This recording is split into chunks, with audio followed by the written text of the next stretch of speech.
recall in my previous appearances here, I did say, especially when the Imo situation started manifesting itself, and we had contradictory reports. The governor said, the then IG of police, I think Adamu, said it was IPOB, two top government officials. So for a long time, government had been unable to really identify what is happening in the southeast. But I cannot. Everything in the southeast, and especially in Anambra, is imported violence, using local materials to achieve whatever. If not, how can you tell me, on a daily basis in the past 6 months, if not more, there is almost a near civil war. Adamawa, Kaduna State, President's home state. People are being killed in their hundreds on a daily basis. Neither have they what they call bandits, terrorist organization, not the herdsmen. So why is it that, not that we value life. One life lost is one too many.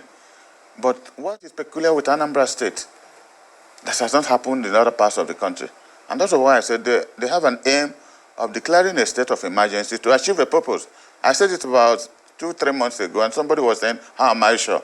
And years ago, the Attorney General leaked it, and the President started denying it when the Governor of Anambra State visited him.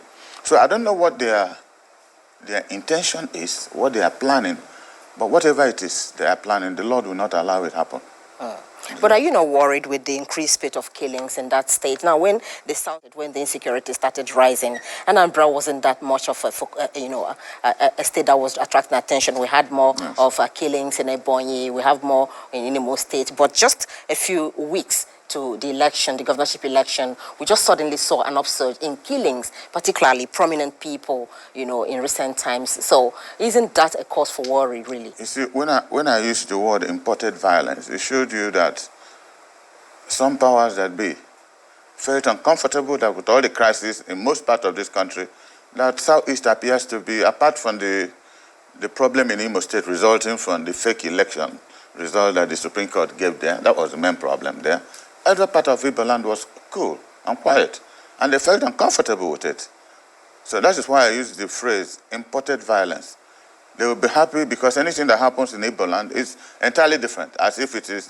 Who is importing this violence, if I may ask? I wouldn't know. The security forces should be able to know. Because our people have value for life. Igbos don't kill.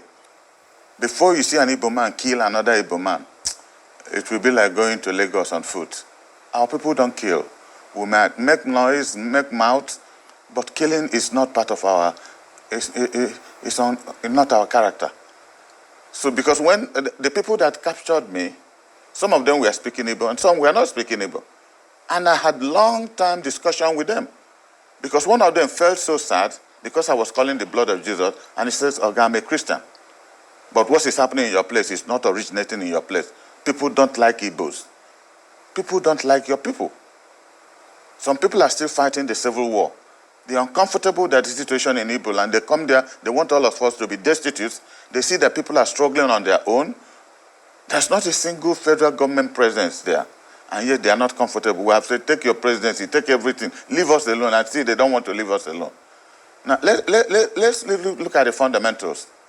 Tell me what NNAMDI KANU has done or said that is worse than the hundreds of killings going on in Northwest and North Central and in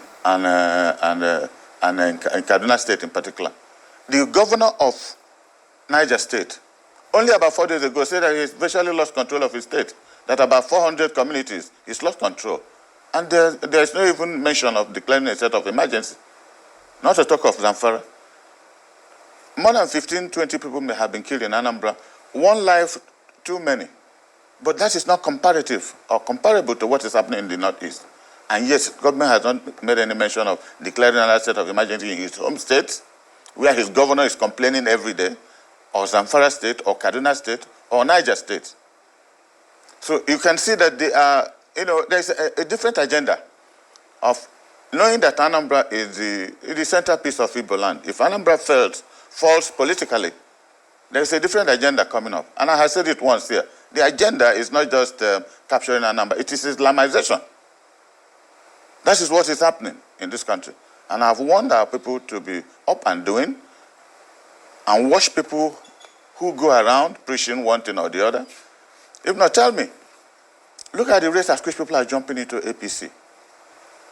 We elected people either in ABGA or PDP. And without discussing with anybody, you went to a primary and you lost primary, you jump into APC. And this is the party and government that is holding NNAMDI KANU to ransom because he required and desired justice for his people and a gun was placed on his head. And I'm asking, what has NNAMDI KANU done that Boko Haram has not done, that bandits have not done? I'm still asking, I should be told, because he's asking for justice for his people, has been put away, and Igbos are jumping into the party that is having him languished in jail. This is not the character of our people. Wow, this man has spoken a lot. You know, when you begin to see people jumping, even at this period of time, people who are really intact when it comes to being able to think very well, you begin to wonder that at this stage and time that when things are not going on well with the manner at which Buhari has even brought this country down to its knees, you begin to see people jumping. You begin to wonder, are these people really okay? Because it's baffling. Just like the man said, that nothing happened. Those who are defecting all of a sudden, they just begin to move without even any form of discussion. But that being said, that the crisis happening in the southeast is imported one. The governor of Imo State said one time, oh, it was not IPOB, it was not IPOB. But there's a contradictory statement from the then IGP coming out to say, oh, it is the IPOB. Meanwhile, he had not done any form of investigation. The politicians themselves, they know what is happening. They know exactly what is happening. So it's just a pity that a lot of people are not getting it, but some people are getting it. But there's a propaganda that is being pushed out there, and that's why I say one of my videos that the IPOB members, they have a very, very serious job to do to be able to change the narratives, because exactly what the power that be at the center, exactly what they want is what they are pushing out there. And if you are not getting it, if you fall for their antics, definitely what is happening in the north is what they want, a replicate of that in the southeast, which they have started gaining grounds. So every Biafran must be up and doing, just like the man said. He said a lot. He said it is his Islamization agenda. It is no more than that. It is not more than that. What else do you want to hear? What else do you want to hear from him?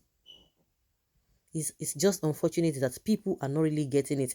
Even not only IPOP, exactly the same thing that the elders, the so-called elites in that particular place, who are not selfish. Because at the end of the day, if they think that, oh, we are elite, nothing is going to happen to us, you'll be joking. You can imagine what happened to the Dr. Akunyele, the late Dora Akunyele's husband. Who would have thought that that kind of a thing would have happened to him? Only God knows what exactly what happened. But it's affecting for those who are politicians and those who are not politicians. Even those irregular Nigerians are suffering the same thing. So it is something that everybody from that zone must come together and forget their different affiliation to whatever they hold there, and do the right thing. There's an agenda. There's no doubt about it. There's an agenda. So guys, leave a comment down there below and let's have your take.